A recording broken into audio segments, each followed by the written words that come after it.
million Kenyans who are not working in 2022. Today they are working. 1.8 million. 640,000 in our housing program, 540,000 in export of labor, 300,000 in our digital platform. We have close to 820,000 under our Nyota program. 120,000 of them, we have given them grants. And I have been to those meetings in person. I have met the 120,000 young people myself. Yeah? Many people were trying to give me small lectures. What is the president doing? Going to give out checks to young people. And I told them, this is how I choose to spend my time. You decide about yours. Okay? Because I believe the young people of this country deserve my time. And time spent with those young people, talking to them, is time well spent as far as I'm concerned. And I have asked the Deputy President and the ministries concerned to look at opportunities, and we are discussing with our partners to look at opportunities to expand that program. We believe it is a successful program. Many young people have stepped forward, and we believe we can do more and maybe extend that program to close to 2 million young people in Kenya.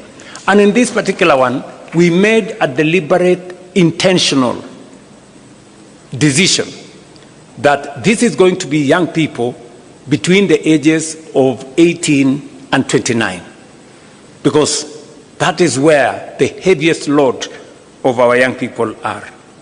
So, cost of living. For those of you who are taking notes, and I suggest you do, because I see some other people, they cannot explain themselves. We've dealt with food inflation.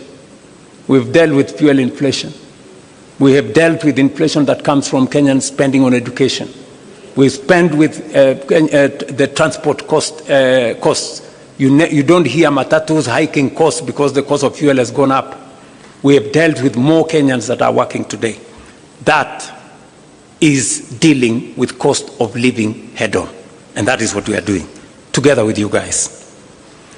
Devolution is a principle we committed ourselves. In the 10-point agenda, we said we must be deliberate about devolution, because devolution is the single most important instrument.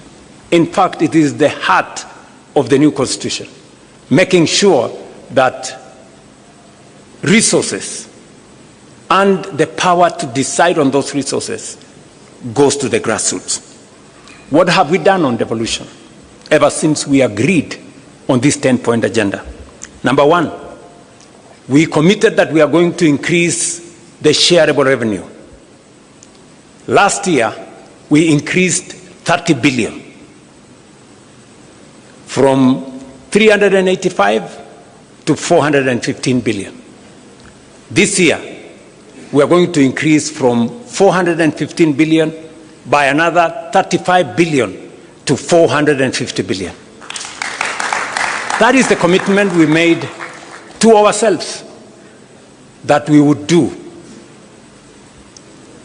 Number two, in the past, disbursements to devolved units would go, and by the way, I'm talking about shareable revenue. I'm not talking about all the resources that go to the counties.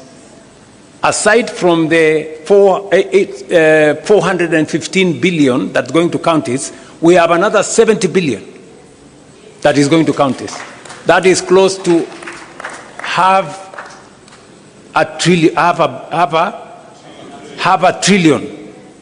to the counties. We might be asking a few questions to our governors. Yeah? So next year, definitely, when we do the 450 shareable revenue, we will be going towards 550 billion. We'll have crossed the $500 billion line on resources going to our counties. Number two, and so that before Anyang' Nyong'o tells us we do more, yeah?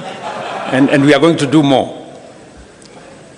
In the past, money meant for devolution, some of it would be carried over to the next year because not all the monies were disbursed.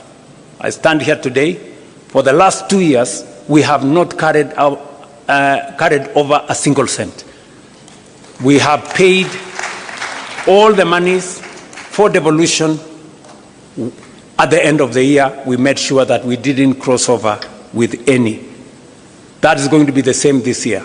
We will not carry over any resources. We will pay money meant for devolution to devolution. The yearly commitment will be met. Number 3, in order to enhance the efficiency of devolution, especially the efficiency of accountability, we made a commitment under the 10-point agenda that